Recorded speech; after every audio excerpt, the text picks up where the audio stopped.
히브리서 4장 14절부터 16절 말씀입니다. 제가 읽겠습니다. 그러므로 우리에게 큰 대제사장이 계시니 승천하신 이 곧 하나님의 아들 예수시라. 우리가 믿는 도리를 굳게 잡을지어다. 우리에게 있는 대제사장은 우리의 연약함을 동정하지 못하실 이가 아니요 모든 일에 우리와 똑같이 시험을 받으신 이로되 죄는 없으시니라. 그러므로 우리는 긍휼하심을 받고 때를 따라 돕는 은혜를 얻기 위하여 은혜의 보좌 앞에 담대히 나아갈 것이니라. 아멘. 오늘 말씀은 때를 따라 돕는 은혜라는 말씀으로 함께 은혜를 나누고자 합니다.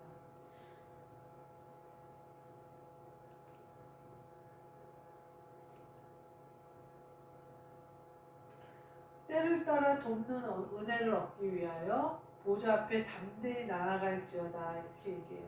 저희가 하나님 보좌 앞에 담대히 나아갈 수 있는 이유는 그리스도 예수로 옷 입었을 때, 그리스도로 옷 입었을 때 가능한 일이에요.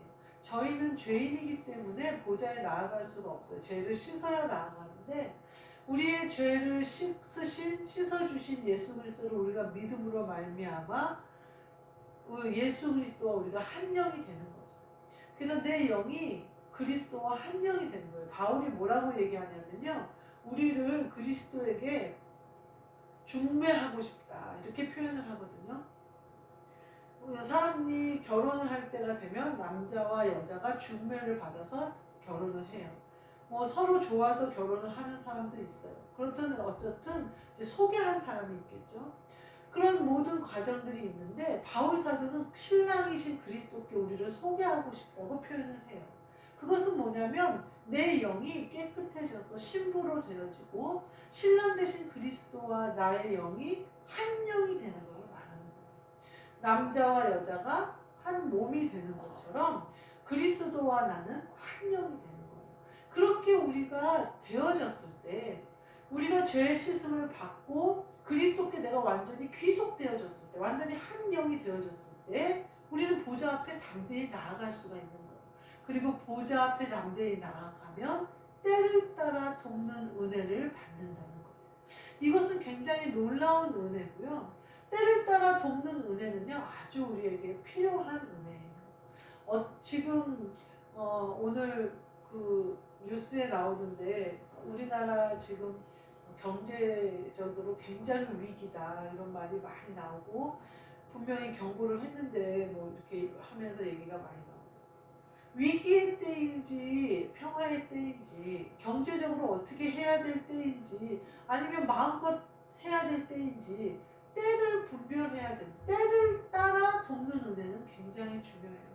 자야 될 때 자고요. 일어나야 될 때 일어나야 돼요. 일해야 될 때 일을 하고요. 쉬어야 될 때 쉬어야 돼요. 그 결혼할 때 결혼해야 되고요. 아이를 낳아야 될 때 아이를 낳아요. 히스기야 왕이 뭐라고 그러냐면요. 이스라엘을 쳐들어오잖아요. 쳐들어오는데 굉장히 큰 군사를 데리고 쳐들어와요. 그래서 계속해서 히브리 말로 히스기야의 말을 듣지 말고 항복해라. 그러면서 계속 한단 말이에요. 그래서 어느 신이 우리 왕으로부터 자기 나라를 지켰냐. 그러니까 계속해서 정복하고 있는 과정인 거죠. 그러니까 히스기야가 뭐라고 하냐면 기도 부탁을 하면서 해산할 때가 되었는데 애를 낳을 힘이 없다. 이렇게 표현을 하고 있어요. 하나님의 도우심은 분명히 알겠는데 해산할 때가 됐다. 이제 하나님의 능력과 권능이 보일 때가 됐다. 근데 내가 해산할 힘이 없다. 믿음이 적으니 힘 도와달라는 뜻이겠죠. 그렇게 때를 따라 해산할 때가 되어졌으면 어떻게 돼요? 애를 낳아야 돼요. 근데 내가 힘이 없어요. 그러면 도움을 구하는 거예요.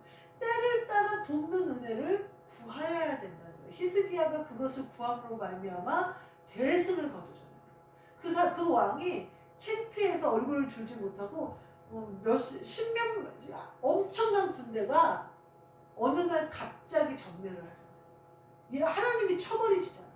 히스기야가 그렇게 기도 부탁을 하니까 하나님 뭐라고 응답하셨냐면 여기를 향해서 화살 하나도 당길 수 없을 것이다. 이렇게 얘기를 하거든요. 그게 예를 들면 그 중국 그 몽골족이 10만 명이 우리나라를 쳐들어와. 옛날에 안시성이라는 영화를 보니까 10만 명이 쳐들어오니까 그 중국 군이 그 몽골 군이 다가올 때요, 땅이 먼저 흔들리는 거예요. 너무 수많은 군사들이 움직이니까 땅이 먼저 톡톡톡톡 움직이는 거예요. 그러니까 적군이 가까이 왔다고 감지하는 거예요. 그럴 정도로 새까맣게 적군이 왔을 때 하나님이 선포하시는 거예요. 화살 하나도 이쪽을 향해서 날리지 못할 것이다. 이렇게 얘기하시는 거예요. 그러니까 히스기야가 뭐라 그래요? 히스기야가 처음에 기도할 때 뭐라 그래요? 해산할 때가 되었는데 힘이 없다라고 고백해요. 근데 하나님이 화살 하나도 이쪽으로 날리지 못할 것이다. 믿잖아요. 힘을 얻잖아요. 그 승리할 것을 믿잖아요. 하나님이 싸워주실 것을 믿잖아요. 그러니까 전멸해버려요. 그러니까 그 왕이 고개를 들지 못하고 창피해서 고국으로 돌아가서 자기 아들의 손에 의해서 죽어요. 그러니까 하나님의 때는요, 때를 따라 돕는 은혜는요, 이처럼 놀라운, 우리가 상상하지도 못하고 우리가 계획하지도 못하는 방법과 뜻으로 이루어져요. 근데 그 때를 따라 돕는 은혜는요, 위기의 때에 더 힘있게 하나님이 역사한다는 것을 알 수가 있어요. 우리가 어떤 어려움을 당하잖아요. 이건 반드시 하나님이 나에게 뭔가 굉장한 변화와 어떤 새로운 것을 주시기 위함이에요. 예를 들자면 집을 잃어버렸어요. 집을 팔았는데 없어졌다든지 잃어버렸어요. 우리는 막 위기의 때라고 생각하고 집이 없어야 될 때 없으면 어떡하면 좋냐고 그러고 어디서 사냐고 이러잖아요. 하나님이 계획하신 바가 있다는 거예요. 우리를 숨기실 때가 있어요. 그리고 나서는 하나님이 우리에게 새 집을 주시는 거예요. 더 좋은 것으로 주시는 거예요. 어떨 때 내가 때를 따라 돕는 은혜를 간구할 때, 때를 따라 돕는 은혜를 받기 위하여 보좌 앞에 담대히 나아갈 수 있을 때, 그러면 어떻게 되냐면 모든 위기가 바뀌어서 복으로 바뀌는 거예요. 왜냐하면 하나님이 해산할 힘을 주시는 거예요. 그래서 그 능력이 우리에게 임하여 상황이 바뀐단 말이에요. 로마서 8장에 보면 뭐라고 하냐면요, 모든 일이 합력하여 선을 이룬다, 이렇게 얘기를 하는 거예요. 그래서 하나님이 범사에 감사하라고 하신 거예요.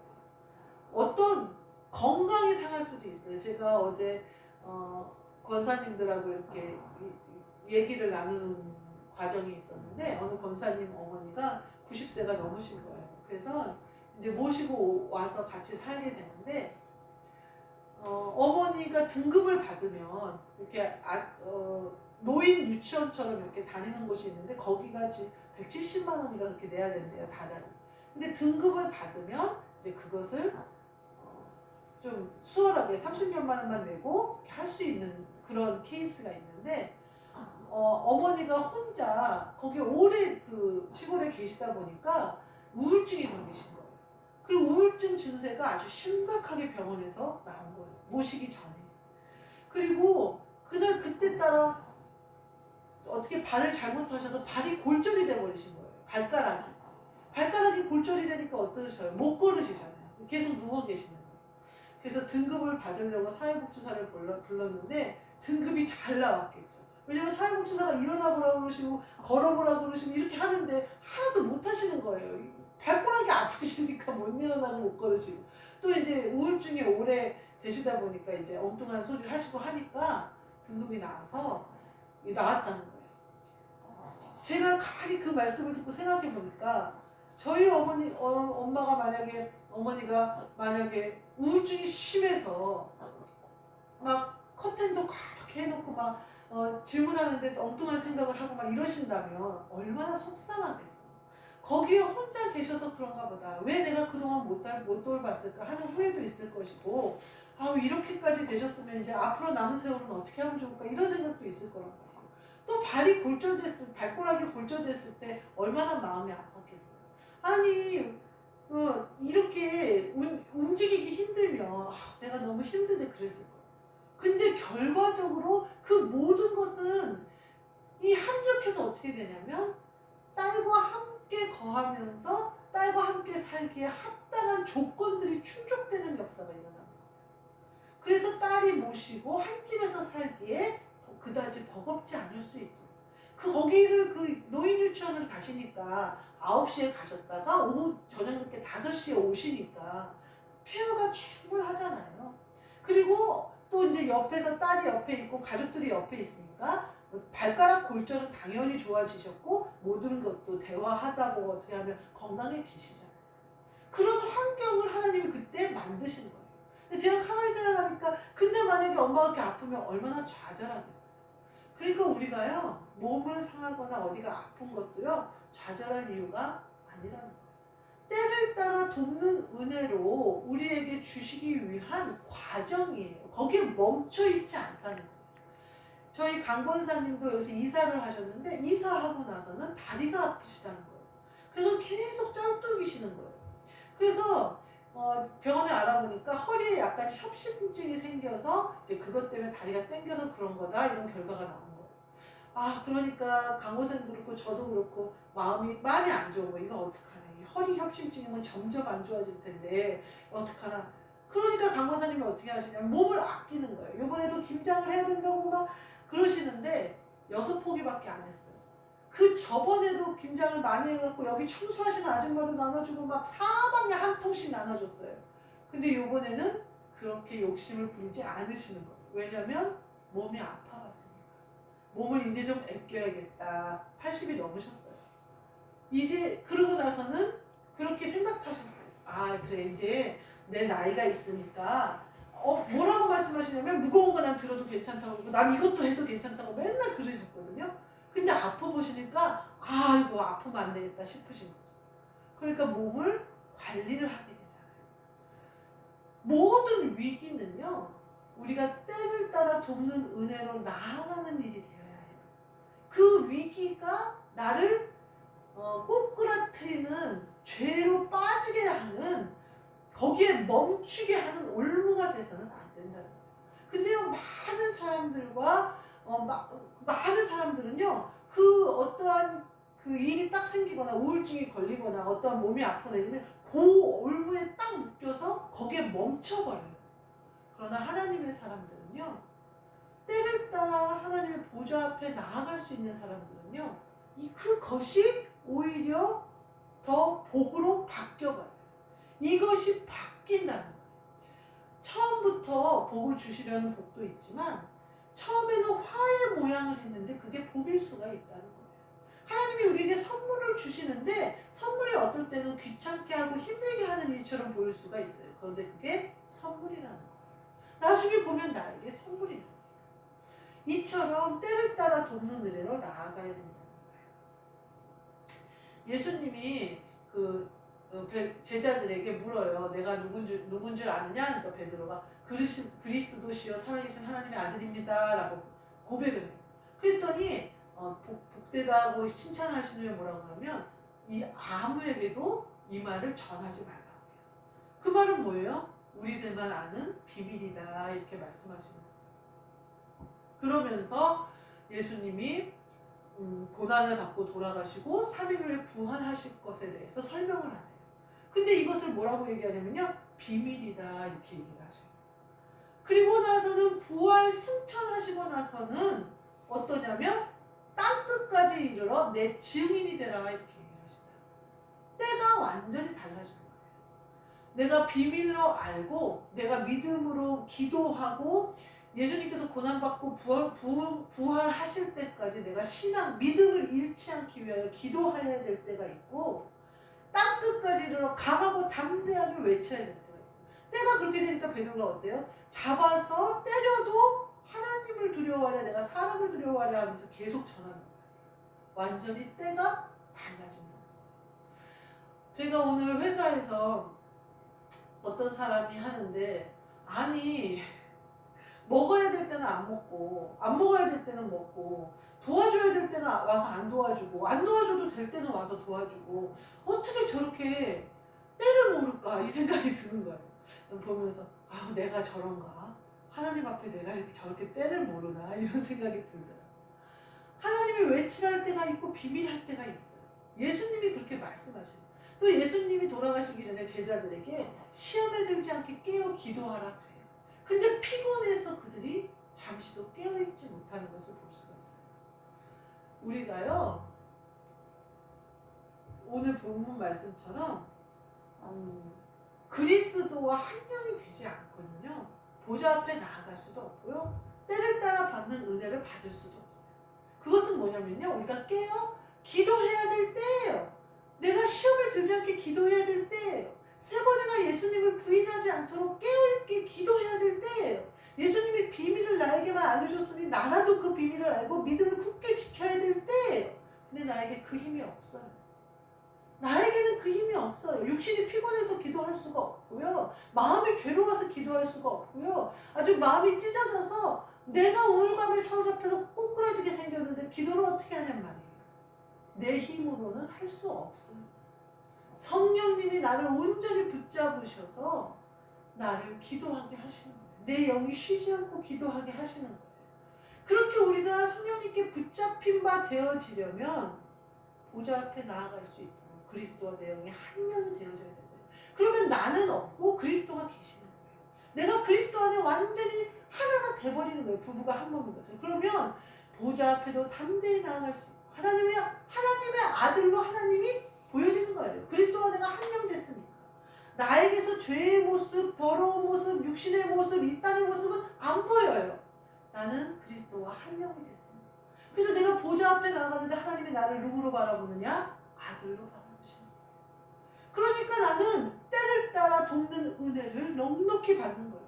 하나님 아버지가 아들에 대해서는 모든 이방인들을 다 쓸어버릴지라도 내 백성을 지키시는 하나님인데 내 아들을 어떻게 지키시겠냐 말이에요.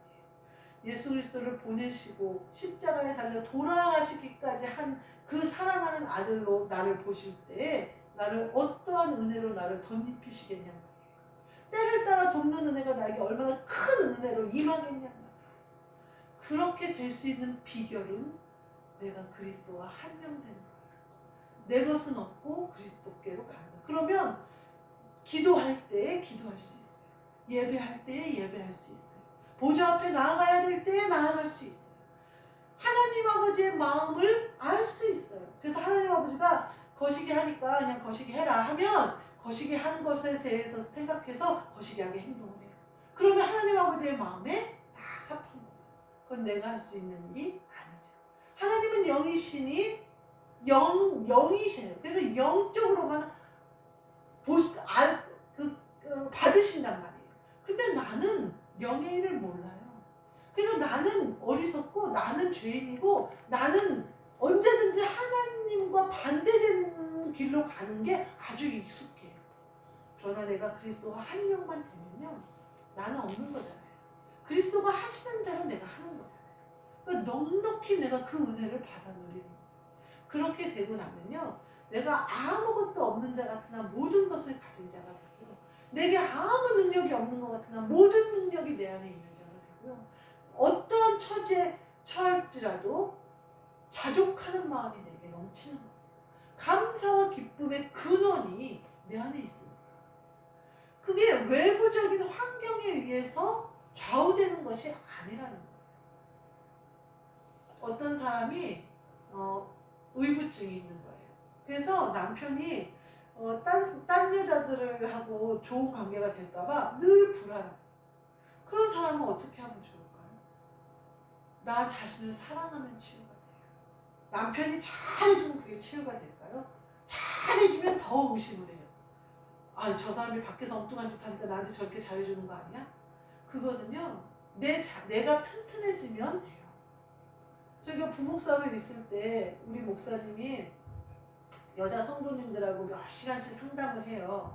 그 여자 권사님들이나 집사님들이 우리 목사님하고 상담하는 걸 굉장히 좋아해요. 왜냐면 여자처럼 수다를 떠시면서 들어주시는 걸 굉장히 잘하거든요. 그래갖고 뭐 시댁의 이야기 무슨 이야기를 다 듣고 와요. 그런데 저는 한 번도 불안해 본 적이 없어요. 심지어 봉고차에 여자들을 가득 채우고 목사님이 운전해서 놀러 가요. 여전도의 야유회죠. 그래도 저는 한 번도 불안해 본 적이 없어요. 오히려 이제 다녀오시면 좋죠. 그날은 집에서 밥을 안 드시니까. 사택이 바로 옆인데 집에서 안 드시잖아요. 하루 종일 나가서 있다 오시잖아요. 그거는 뭐냐면요. 믿음이잖아요. 내가 그거에 대한 뭐 전혀 없으니까. 근데 내 속에 병이 생기면요. 나를 사랑하는 남편을 계속 의심한단 말이에요. 나를 사랑하는데 그 사랑을 계속 의심한단 말이에요. 우리가 하나님 앞에 그리스도와 한 명이 완전히 되지 않으면요, 하나님이 하시는 일을 계속 엉뚱하게 받아들여요. 사랑하시는데 두려워하고요, 경외하라고 하는데 건방을 떨어요. 우리가 그리스도와 한 명 되지 않으면 하나님 아버지의 뜻을 제대로 알 수 없기 때문에 그래서 우리를 계속 엉뚱하게 하나님께 미워 보이게 죄 가운데로 가도록 나를 계속 죄가 끌어내린단 말이에요. 우리가 그렇게 되지 않을 수 있는 비결은요, 그리스도와 한 명 되는 거예요. 그거는 나를 비워야 가능해요. 나를 버려야 가능해요. 버려야 새 옷을 입죠. 씻어야 깨끗해지죠. 그렇게 되면 그리스도와 한 명이 되죠. 그렇게 한 명이 된 사람은 담대히 보좌 앞에 나아갈 수 있어요. 왜냐하면 하나님 아버지가 나를 얼마나 사랑하는지 확신하는 거예요. 나를 아들로 받아주시는 것을 확신하는 거예요. 그리고 나서는 때를 따라 돕는 은혜를 누리는 자가 된다. 이 말씀대로 우리에게 이루어져서 우리가 때를 따라 돕는 은혜로 하나님 아버지가 원하시는 때를 알고 그 원하시는 그 뜻을 따라 행하는 저와 여러분이 되시기를 주님의 이름으로 축복합니다. 아멘. 기도하겠습니다. 하나님 감사합니다. 저희에게 그리스도를 주사 우리의 신랑으로 그리스도를 주셔서 우리와 한영 되게 하심으로 말미암아 우리 보좌 앞에 담대히 나아갈 수 있도록 우리를 그리스도로 옷 입히셨사오니 이제 때를 따라 돕는 은혜가 우리에게 온전히 임하게 하여 주옵소서. 예수 그리스도의 이름으로 기도하옵나이다. 아멘. 하늘에 계신 우리 아버지여, 이름이 거룩히 여김을 받으시오며 나라가 임하시오며 뜻이 하늘에서 이루어진 것 같이 땅에서도 이루어집니다. 오늘 우리에게 일용할 양식을 주시옵고 우리가 우리에게 죄 지은 자를 사하여 준 것 같이 우리 죄를 사하여 주시옵고 우리를 시험에 들게 하지 마시옵고 다만 악에서 구하시옵소서. 나라와 권세와 영광이 아버지께 영원히 있사옵나이다. 아멘.